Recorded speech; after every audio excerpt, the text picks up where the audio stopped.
नमस्ते बच्चों।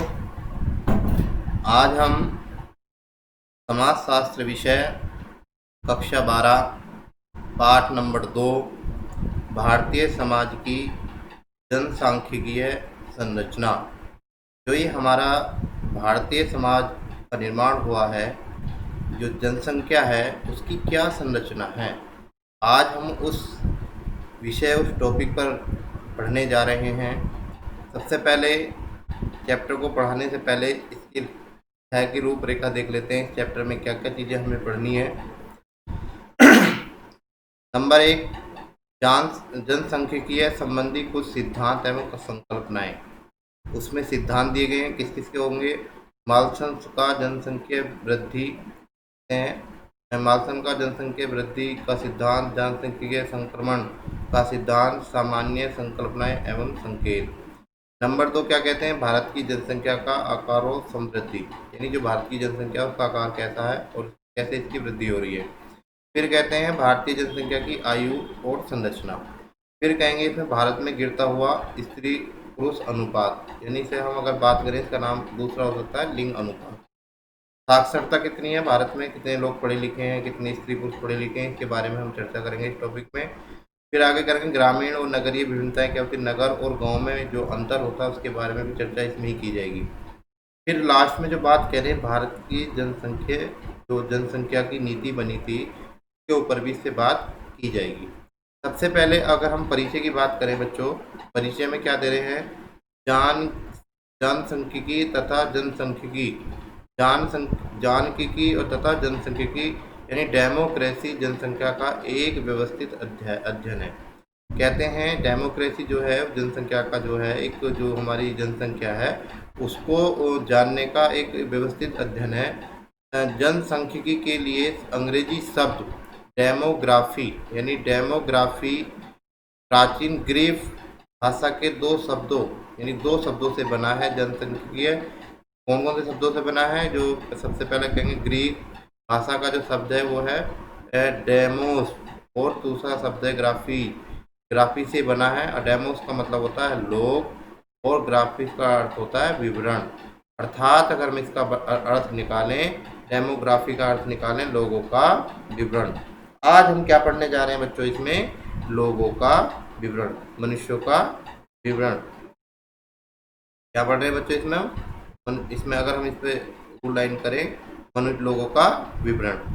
दूसरे नंबर पे अगर हम आगे बात करते हैं, इसमें जनसांख्यिकीय वस्तुतः जनसंख्या का सांख्यिकीय अध्ययन है, यानी स्टडी है, यानी जानकारी रखने वाली चीज है, अध्ययन कराता है, जो मानव विवरण का विशेष रूप से अध्ययन करता है। मनुष्यों के बारे में पूरी जानकारी क्या रखता है। यह एक प्रभावी विज्ञान है। क्या है बच्चों, ये एक प्रभावी विज्ञान है, साइंस है, जो गतिशील जीवित जनसंख्या का विश्लेषण प्रस्तुत करता है। आपको ये और बता देते हैं बच्चों इसी में पढ़ाने से पहले कि जो गतिशील जीव हैं, जो चल रहे हैं, जो अगर बात करें सजीव हैं, उनकी ही बात कर रहा है ये। उसमें किन की बात कर रहा है, मनुष्यों की। यहाँ जनसंख्या किसकी निकल कर आ रही है, मानव की, मनुष्य की का विश्लेषण प्रस्तुत करता है। इसमें जनसंख्या के आकार, जो हमारी संख्या है, जनसंख्या है, उसका आकार बताती कितनी बड़ी है, संरचना कैसे तैयारी कैसे बनी, उसका विवरण की प्रवृत्तियों को समझाया जाता है। इसमें समय के साथ साथ जन्म, मृत्यु, प्रवास मतलब होता है निवास करना, तथा आयु वृद्धि के कारण परिवर्तन आता है। जितनी भी चीज़ें हैं जिस समय के साथ इन सारी चीज़ों में क्या होता है बच्चों, परिवर्तन होता रहता है। परिवर्तन का मतलब होता है बदलना। आगे बात करते हैं इसमें जनसांख्यिकीय विश्लेषण को शिक्षा। सबसे पहले अगर बात करें इसमें किस चीज़ से जाना जाता है, इसका विश्लेषण किस चीज़ से किया जाता है बच्चों, शिक्षा के माध्यम से, राष्ट्रीयता के माध्यम से, धर्म के माध्यम से तथा जातीयता जैसे मानदंडों के आधार पर विभाजित कर पूरे समाज अथवा समूह पर लागू किया जाता है। अध्ययन के क्षेत्र में जनसंख्या को समाजशास्त्र, अर्थशास्त्र, मानव विज्ञान यानी एथोपोलॉजी की एक शाखा के रूप में जाना जाता है। अगर हम बात करें समाजशास्त्र में, अर्थशास्त्र में या मानव विज्ञान आदि में, इसे एक शाखा के रूप में जाना जाता है। जनसांख्यिकी कई प्रकार की है। कई प्रकार की का मतलब है, एक औपचारिक है, दूसरी सामाजिक जनसांख्यिकी को अधिक महत्व दिया गया है। कहते हैं औपचारिक जनसांख्यिकी तथा सामाजिक जनसांख्यिकी को अधिक महत्व दिया जाता है। औपचारिक जनसांख्यिकी है पूर्णतः मात्रात्मक है, अर्थात बात करें इसका लक्ष्य जनसंख्या की प्रक्रियाओं को मापन तक सीमित है। मापन का मतलब होता है नापना, उसको जानना। दूसरा कहते हैं सामाजिक जनसांख्यिकी गुणात्मक प्रवृत्ति है, ये जिस क्षेत्र के अधिक व्यापक है, कहते हैं इसका क्षेत्र अधिक व्यापक है, बहुत बड़ा क्षेत्र है। ये केवल मापन तक सीमित है और ये क्या है, इसका क्षेत्र क्या है, बहुत बड़ा है। ये गुणात्मक प्रवृत्ति वाली है। यह किसी जनसंख्या को प्रभावित करने वाला आर्थिक, सामाजिक, सांस्कृतिक और तथा जैविक प्रक्रियाओं के माध्यम संबंधों का विश्लेषण करता है। कहते हैं यह किसी भी जनसंख्या किसकी बात कर रहे हैं बच्चों, गुणात्मक प्रवृत्ति वाली जो जनसंख्यिकी है, जो दूसरा भाग है इसकी, जो इसका दूसरा पार्ट है, कहेंगे कहती है क्या है, यह जनसंख्या को प्रभावित करने वाले कौन कौन से होते हैं, आर्थिक यानी कैसी किसकी स्थिति है, सामाजिक है, समाज कैसा है, कल्चर कैसा है, उसका संस्कृति कैसी है। फिर ये जैविक प्रक्रियाओं के मध्य संबंधों का विश्लेषण भी करता है। आगे बात करते हैं सभी प्रकार का जनसांख्यिकीय अध्ययन गणना की प्रक्रिया पर आधारित है। गणना मतलब होता है गिनने पर, ठीक है।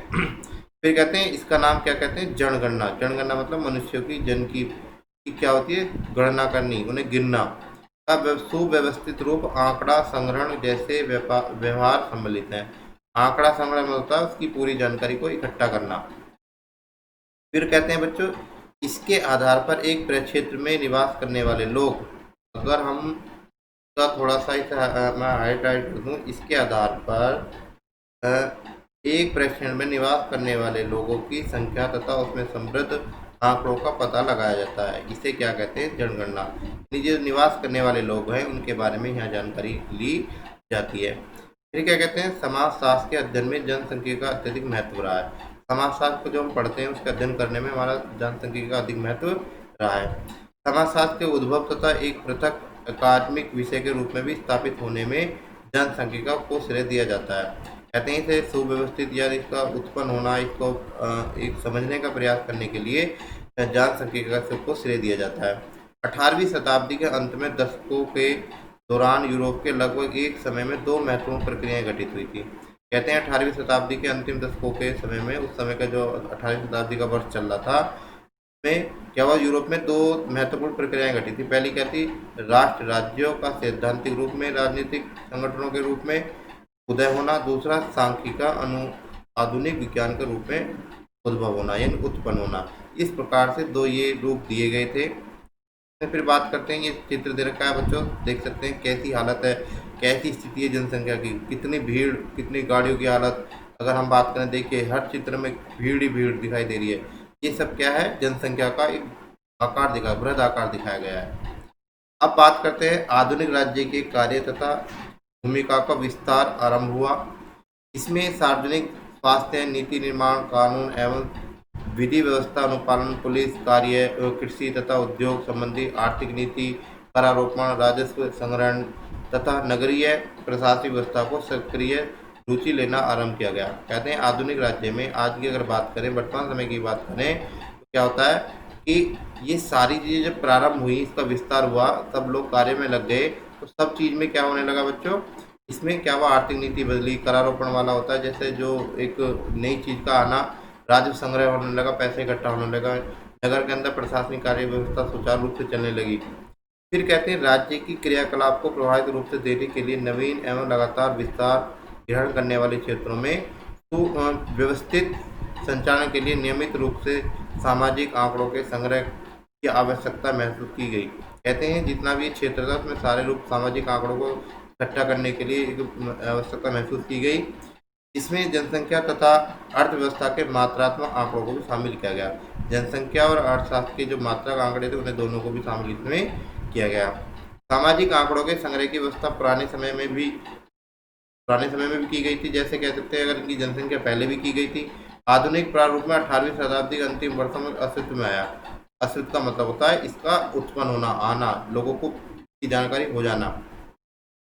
ये कहते हैं 1790 में संयुक्त राष्ट्र अमेरिका यूएसए में सर्वप्रथम आधुनिक प्रवृत्ति के साथ जनगणना का कार्य आरंभ हुआ। अगर मैं इसको हाईलाइट करूँ बच्चों, 1790 में संयुक्त राष्ट्र अमेरिका यानी यूएस सर्वप्रथम आधुनिक प्रवृत्ति के लिए जनगणना का कार्यारंभ प्रारंभ हुआ।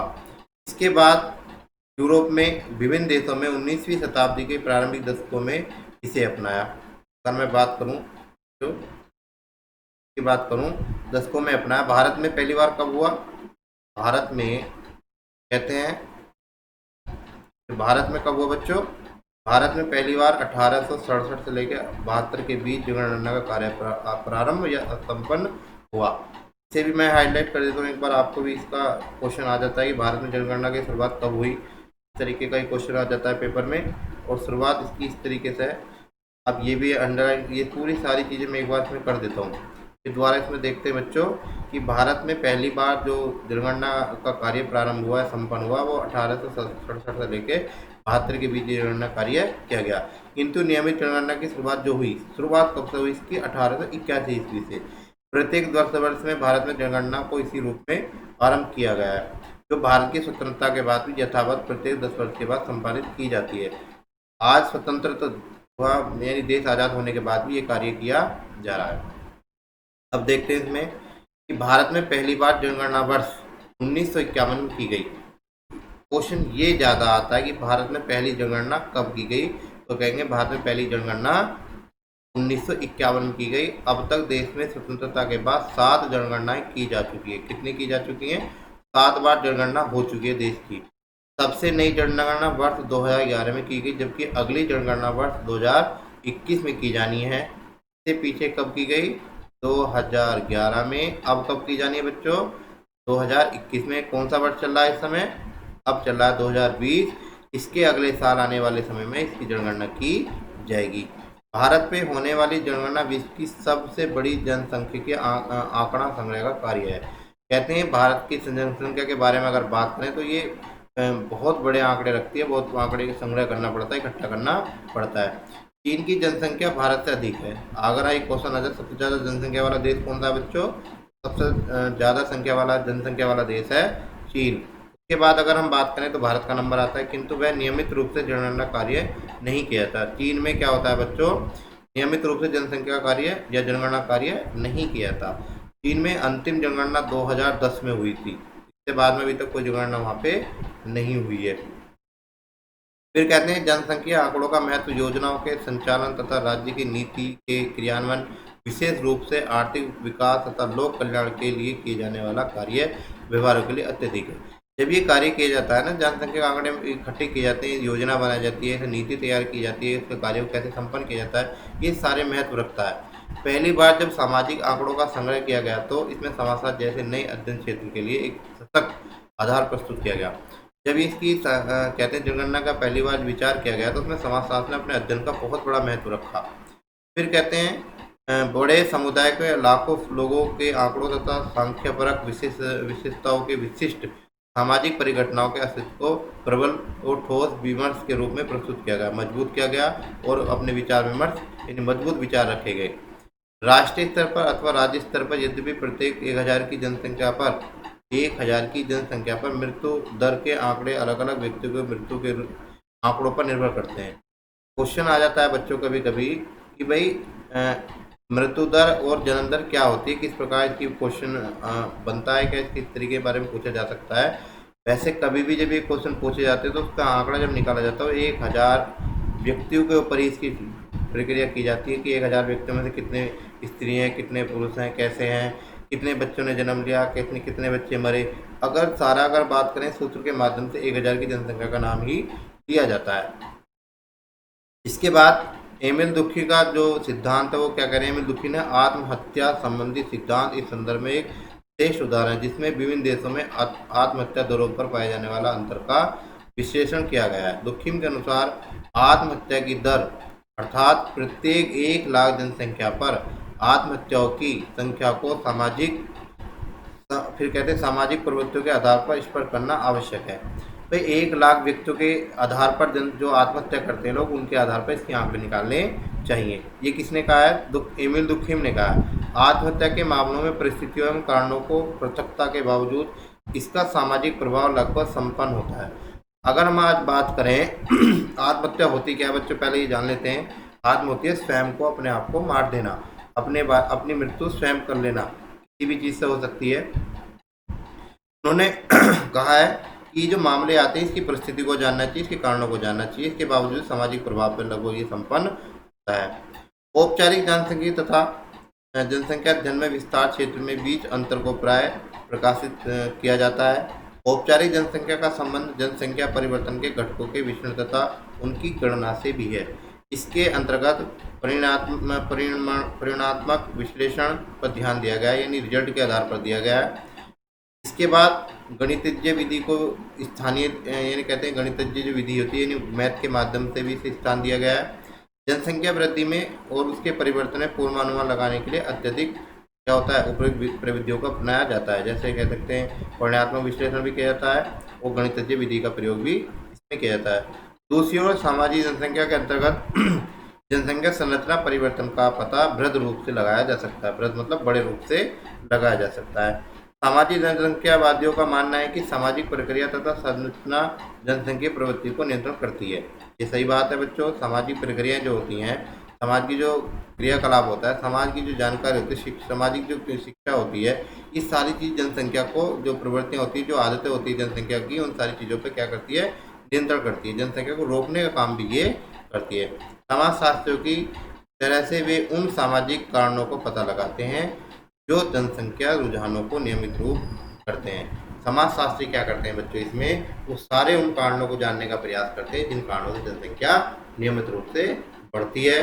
और इससे आगे की वीडियो के माध्यम से हम बच्चों आपको अगले वीडियो में इस पाठ का अगला दूसरा भाग पढ़ाएंगे। नमस्कार।